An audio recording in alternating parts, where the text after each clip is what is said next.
ஆத்தூர் தனி தொகுதியில் KSK அர்த்தனாரி வேட்பாளராக அறிவிக்கப்பட்டுள்ளார்.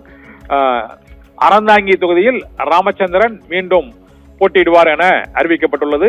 சோளிங்கர் தொகுதியில் முனிரத்னம் வேட்பாளராக அறிவிக்கப்பட்டுள்ளார். காங்கிரஸ் வேட்பாளர்கள் பட்டியலில் 27 வேட்பாளர்களை இப்போது காங்கிரஸ் தலைமை அறிவித்திருக்கிறது. காங்கிரஸ் கட்சியின் சார்பாக வேட்பாளர் பட்டியல் அறிவிக்கப்பட்டுள்ள நிலையில் நாளையும் வரும் திங்கட்கிழமை மட்டுமே வேட்புமனு தாக்கலுக்கு இருக்கிறது. 2 நாட்களே உள்ள நிலையில் காங்கிரஸ் கட்சியின் வேட்பாளர் பட்டியல் இப்போது அறிவிக்கப்பட்டிருக்கிறது.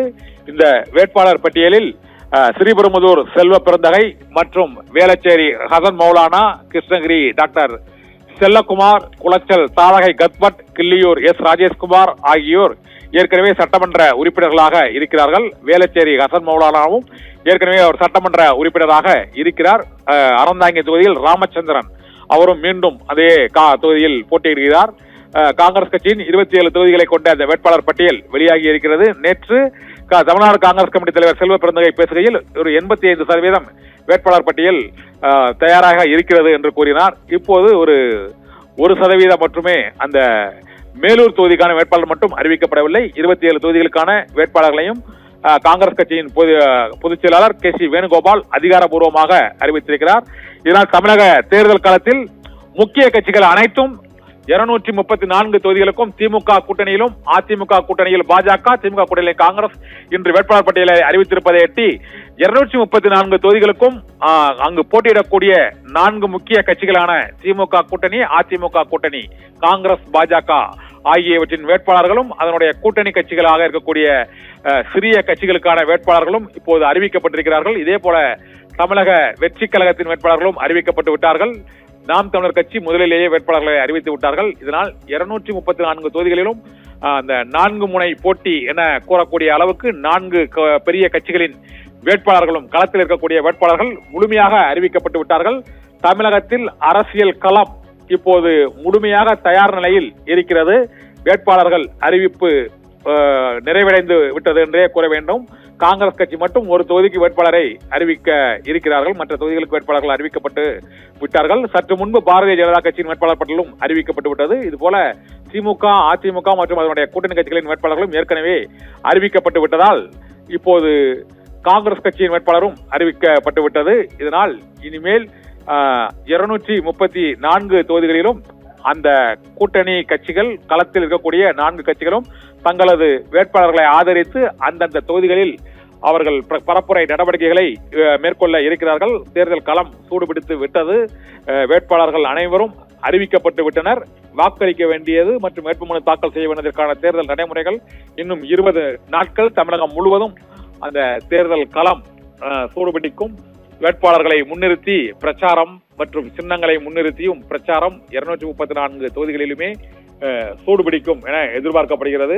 காங்கிரஸ் கட்சியின் வேட்பாளர்கள் பட்டியலில் முன்னாள் சட்டமன்ற உறுப்பினர்களுக்கும் வாய்ப்பு வழங்கப்பட்டிருக்கிறது. புதுமுக வேட்பாளர்களும் அறிவிக்கப்பட்டிருக்கிறார்கள். இதே போல புதிதாக கட்சியில் இணைந்தவர்கள் தமிழ்குமரன் உள்ளிட்ட புதிதாக வந்தவர்களுக்கும் வாய்ப்புகள் வழங்கப்பட்டிருக்கிறது. பல ஆண்டுகளாக கட்சியில் உழைத்தவர்களின் வாரிசுகளுக்கும் வழங்கப்பட்டிருக்கிறது. வழக்கமான பாணியிலேயே காங்கிரஸ் கட்சியின் வேட்பாளர்கள் பட்டியல் இந்த முறை அறிவிக்கப்பட்டிருக்கிறது.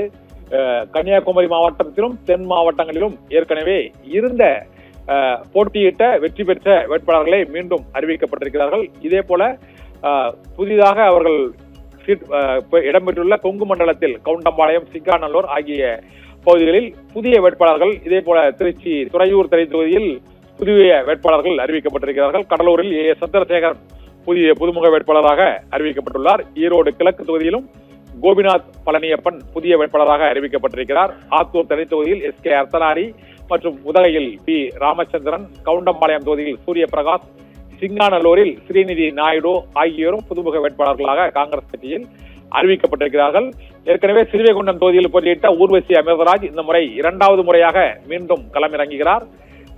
ஸ்ரீபெரும்புதூர் தொகுதியில் செல்வ பெருந்தகையும் மீண்டும் 2வது முறையாக அதே தொகுதியில் களமிறங்குகிறார். சென்னையில் வேளச்சேரி தொகுதியில் ஹசன் மௌலானா மீண்டும் 2வது முறையாக அதே தொகுதியில் களமிறங்குகிறார். இதே போல திருநாவுக்கரசரின் மகன் அறந்தாங்கி தொகுதியில் ST ராமச்சந்திரன் அவர் மீண்டும் அதே தொகுதியில் போட்டியிடுவார் என அறிவிக்கப்பட்டிருக்கிறது. பழைய போட்டியிட்ட வெற்றி பெற்ற சட்டமன்ற உறுப்பினர்கள் மற்றும் அவர்களுடைய வாரிசுகள் உள்ளிட்டோரும் இப்போது திருவாடனை தொகுதியில் ராம கருமாணிக்கம் மீண்டும் வேட்பாளராக அவர் அறிவிக்கப்பட்டிருக்கிறார். அவர் ஏற்கனவே அந்த தொகுதியில் அவருடைய தந்தை உள்ளிட்டோர் சட்டமன்ற உறுப்பினர்களாக இருந்த கரியமாணிக்கம் உள்ளிட்டோர் சட்டமன்ற உறுப்பினர்களாக இருந்த சூழ்நிலையில் அந்த குடும்ப வேட்பாளராக சிவகங்கை மாவட்டம் திருவாடனை தொகுதியில் ராம கருமாணிக்கம் மீண்டும் வேட்பாளர்களாக அறிவிக்கப்பட்டிருக்கிறார்கள்.